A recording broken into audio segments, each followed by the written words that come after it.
Hello, Hackson friends. I'm Engineer Samson, and today I'm going to show you how to keep your master race PC in top condition. And I'm Engineer Abigail. Together, we'll make sure every step is done safely and without complications. You can have the best computer in the world, but if you don't take care of it, you're wasting your investment. To get started, we'll need the following tools: a brush, compressed air, isopropyl alcohol, thermal paste, and a few microfiber cloths.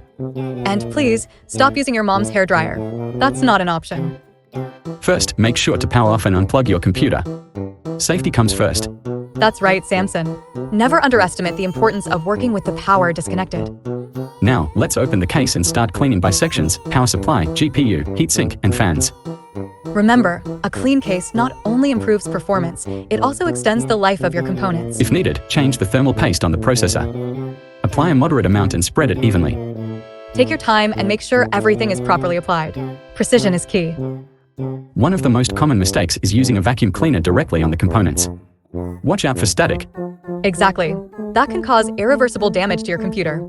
Another mistake is removing parts without knowing the proper process. This isn't a game, folks.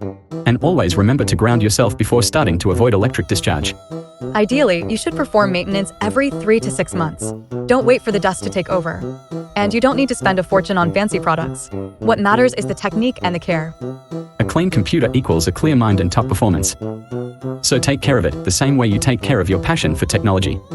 If this video helped you keep your computer in perfect shape, like, subscribe, and share. And don't wait for your PC to start coughing to clean it. Act now and take care of it. Thanks for joining us here on Hackson.